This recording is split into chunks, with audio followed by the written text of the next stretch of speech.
All right, today we're going to build a strategist's toolkit. This is all about helping you see the entire competitive landscape. I'm not just talking about the opponent right in front of you. We're going to look at all those hidden forces that really shape who wins and who loses. You know, when you think about business competition, what comes to mind? For most of us, it's this idea of a straight-up tug of war, right? Just two rivals battling it out for sales. But what if I told you that's only a tiny piece of the puzzle? What if the real game is way more complex and, honestly, a lot more interesting? And that brings us to a really crucial idea from Michael Porter over at Harvard Business School.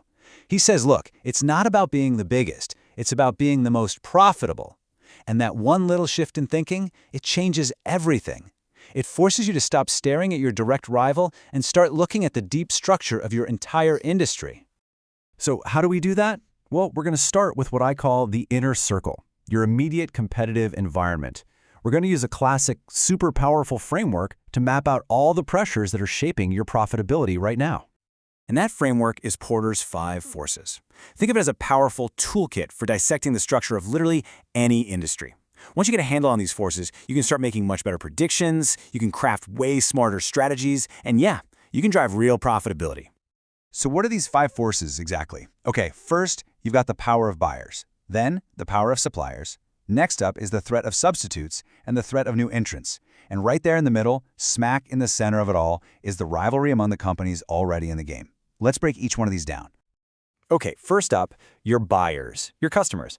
When they have a lot of power, they can really squeeze your profits by always demanding lower prices. Want a perfect example? Just think about the airline industry. For so many of us, when we travel, the only thing that really matters is finding the absolute cheapest flight, right?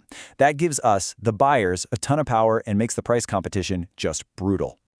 Now, on the flip side of that, you've got your suppliers. And if they're the ones with all the clout, they can jack up their prices or demand better terms, and that eats right into your bottom line. It's a classic push and pull, isn't it? Your buyers want to pay less and get more, while your suppliers want to get paid more for delivering less. All right, next up, we have substitutes. And this is where things get really interesting. See, substitutes are often the competitors you never see coming. They're not your direct rivals. They're alternatives from totally different industries that just happen to solve the same basic problem. And what that means is your toughest competition might be someone you're not even paying attention to. And then, of course, there's the constant threat of new players jumping into the ring. A newcomer can completely disrupt an industry. A great example is when Southwest Airlines first came on the scene with its super low-cost model. Flying only one type of plane to keep maintenance simple and costs down. It totally forced the big legacy airlines to spend a fortune just to try and keep their customers from jumping ship. And that brings us finally to that tug of war we talked about at the very beginning, rivalry, the head-to-head competition. When that rivalry gets really intense, it just tanks everyone's profitability. The major airlines, oh man, they've been stuck in this dogfight for years, defending these paper-thin profit margins by nickel and diming us with fees for everything from checked bags to a bag of peanuts. Okay, so we've just mapped out all those immediate industry forces. That's our inner circle. But here's the thing. That's not the whole picture. Not even close. Your industry doesn't operate in a vacuum, right? It doesn't exist in a bubble. So now it's time to zoom out and look at the huge trends that are shaping the entire world. And this brings us to our outer circle, the macro environment.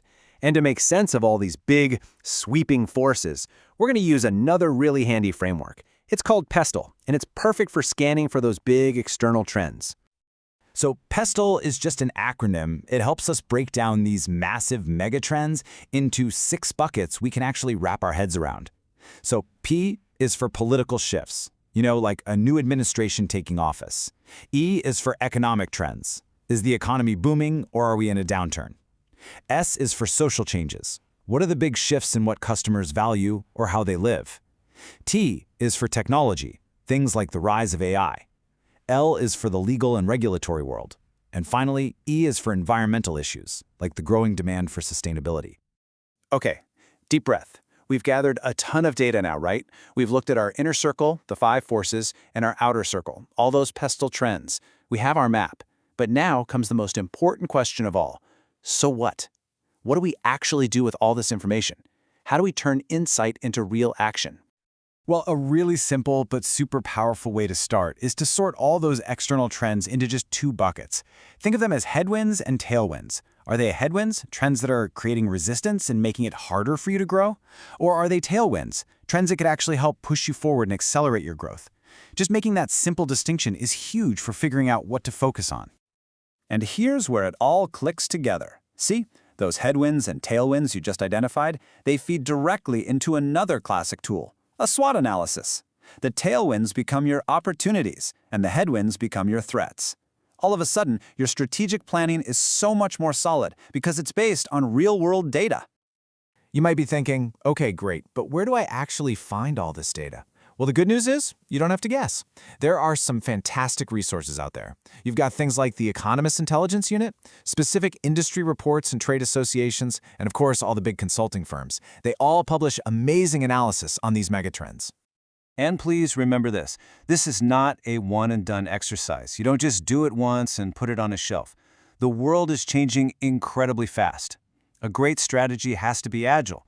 Just doing a light refresh of this kind of analysis every 6 months or so, that's what keeps you proactive instead of reactive. It's how you stay ahead of the curve. Look, at the end of the day, a really powerful strategy comes from blending these two perspectives, right? You need that inside-out view of your industry and that outside-in view of the world. So I'll leave you with this challenge. What are the key forces and the big trends shaping your world right now? Seriously, take a minute to think about it, because answering that question, that's the very first step to building a strategy that can actually win.